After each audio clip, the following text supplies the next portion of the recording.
Hello and welcome back to my channel.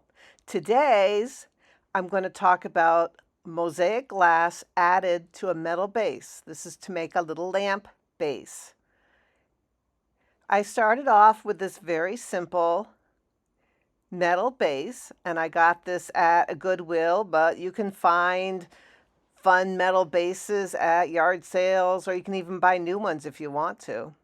Now, because the kind of metal that you usually get on things that you buy is not really acceptable to solder. Solder won't stick to it very easily. There's some kind of alloy. And I mean, you can always do a test to see if it sticks, but generally, I have found that most metals solder won't stick to. So what I have done is I cover these metal things that I find with copper foil. I usually use a good quality copper foil that sticks nicely to the product. Now, right now I am foiling some glass triangles. These are mosaic pieces that you can get online. I will have some information on the details tab on the description of my video that will talk about where you can get these on Amazon. I'm an Amazon affiliate, so if you do buy it after clicking on my links, I will get a few pennies for everything you buy, but it's just a good way for you to see what I've used for product.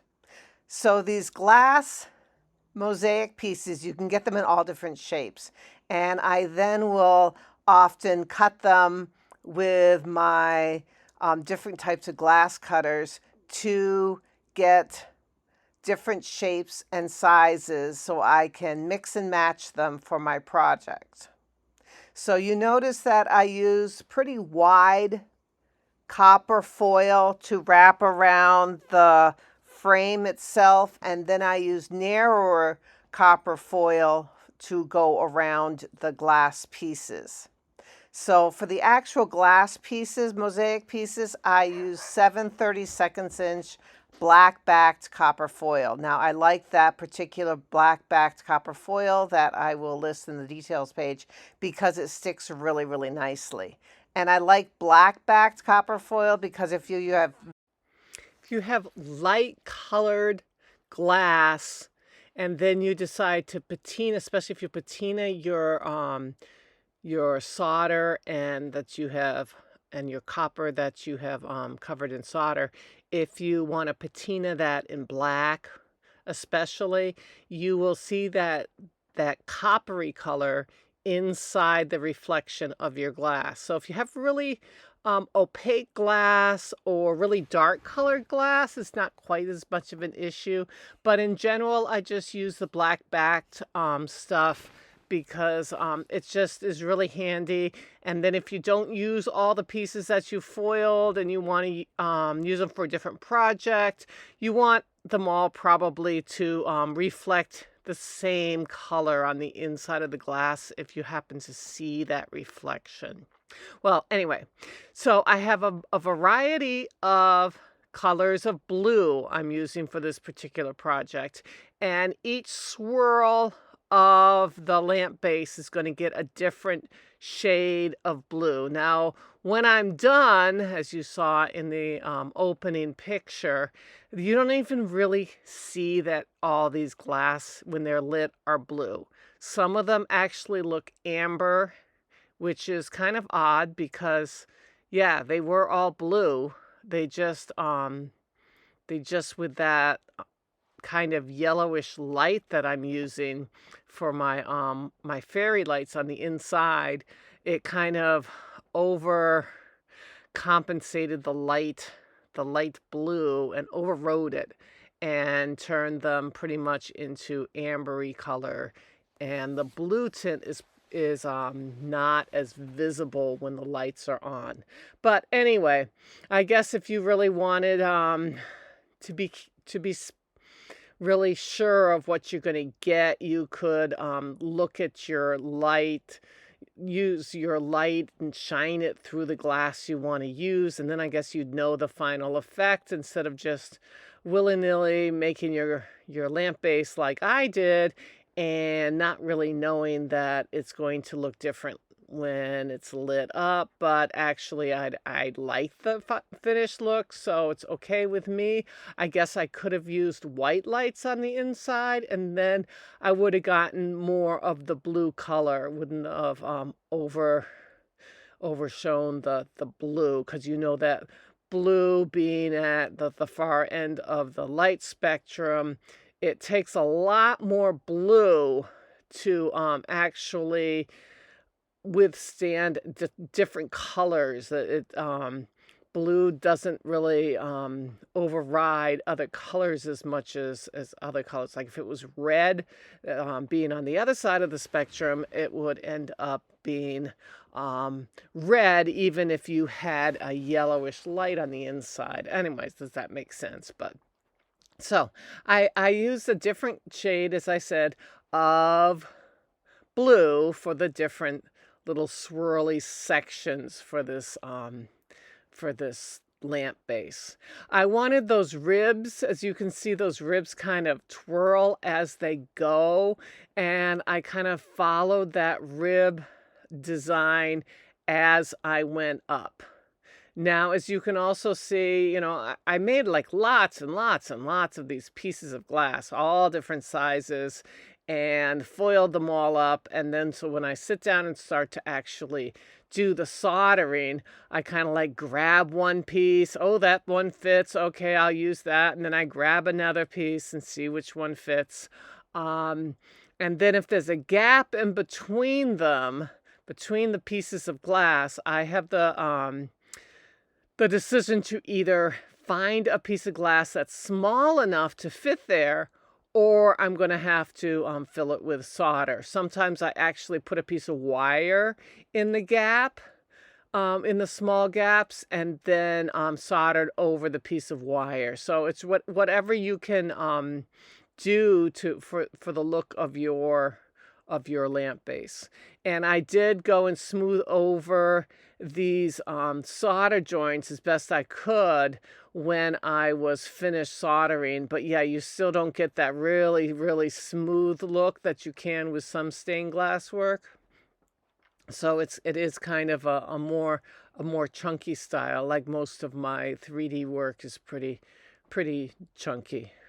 So yeah, I do have these areas, as you can see, between these purplish blue glass shapes that I had to just fill in with solder because I didn't have small enough pieces of glass. Because eventually, if you cut a piece of glass small enough and then you foil it, you end up with pretty much a piece of foil, because the space around the foil ends up eating up so much of the glass that you end up with pretty much no glass left.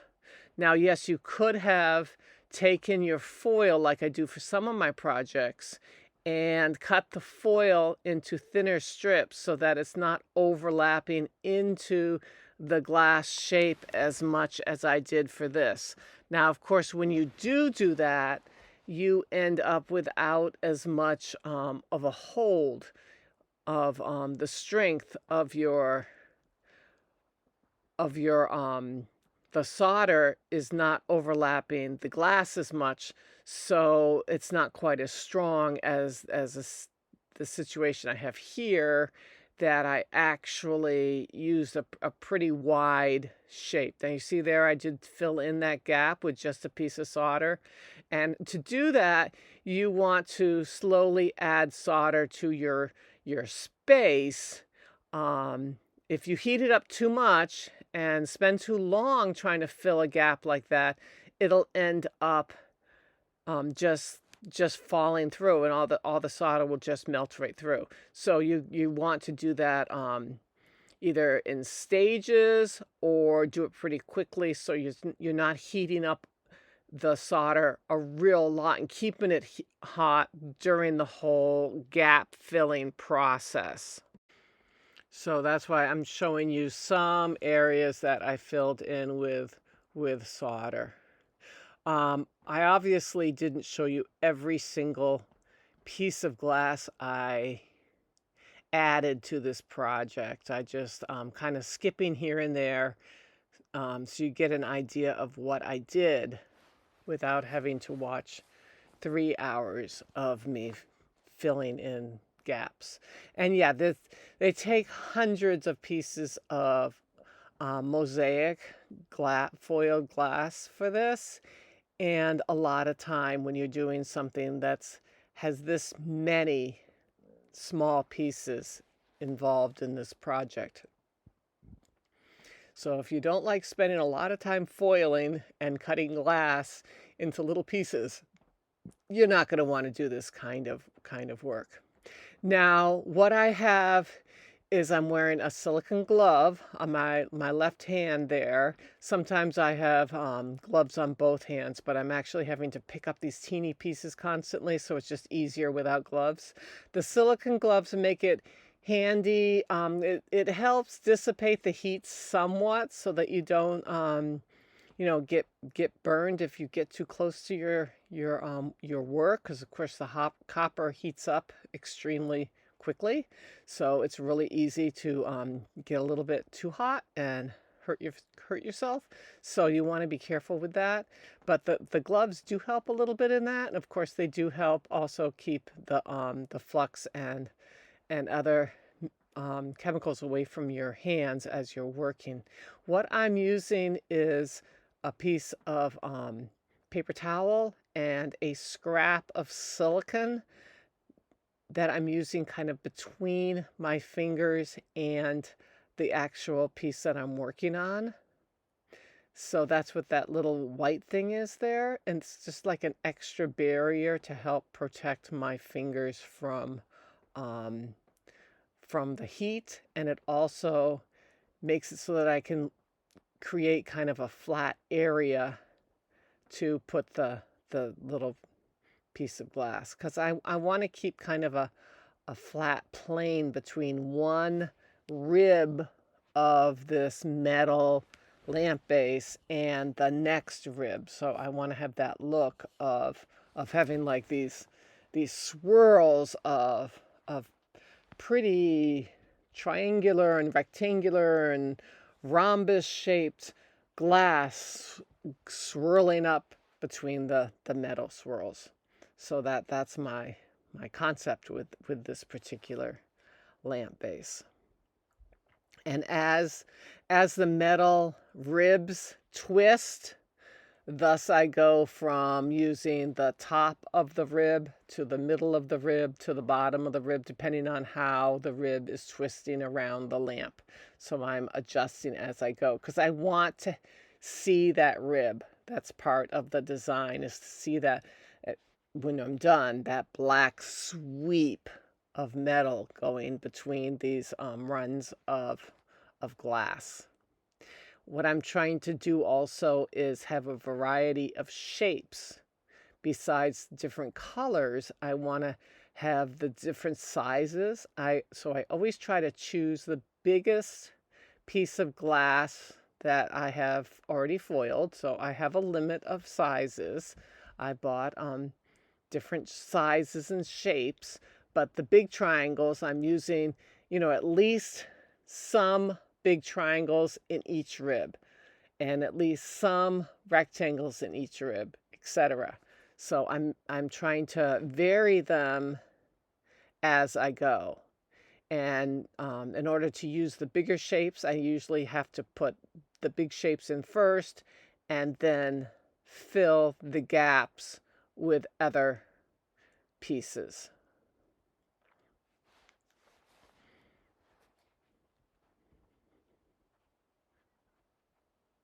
Now, I usually use the cathedral glass, which is transparent or translucent light goes through cathedral glass. So for most of my projects, I don't use opaque glass. So in general, I like to have light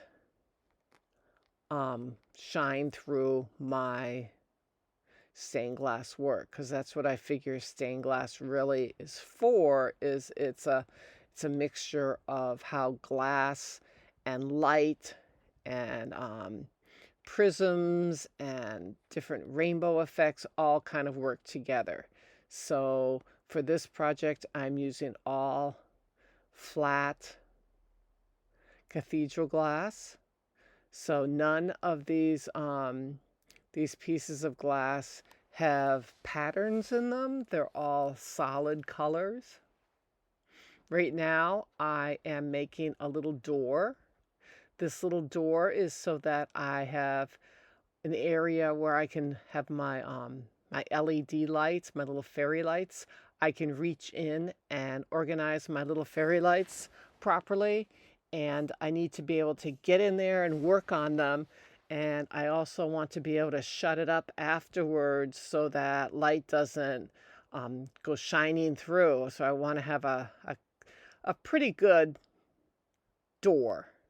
So I'm using 16 gauge wire here, and I am making a little door that kind of goes in the right shape. I put it in the widest area of my metal base. I need to solder it shut. So now I have my little door, and that's what I'm going to use.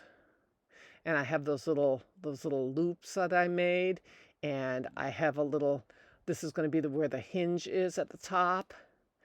So I have these little wiggles, and I made these, actually the hinges and the wire loops that I have right there, I made those out of tinned wire. So you can buy wire that's already been tinned with solder, and that'll make it so the patina and everything will stick correctly to tinned wire without having you have to cover it with solder in order to get that same color.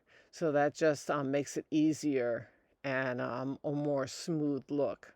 Now this is the back side of the little door that I created. Now I didn't back paint everything in this project.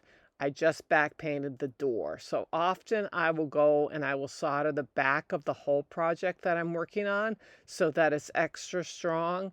But remember that I did foil the whole width of the 7/32 inch foil. So it's not like it's really narrow overlap on the glass.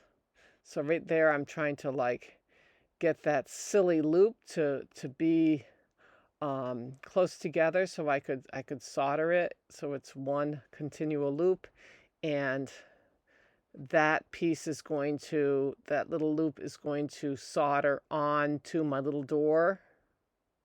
So I'm trying to hold it correctly with tweezers so that I can now solder so it's nice and strong little door. And then I made a little loop at the bottom to hold it together. And I patinaed it, and now after that is black patina, believe it or not, and I am now putting linseed oil on, and there's different polishers people use, but I often will use linseed oil because it's pretty easy to do and it works nicely. And I am spreading that over everything with a old toothbrush so that the black is no longer dull. Like you can see, it's really dull until I put this on it. And it sort of helps seal it and make it look really nice.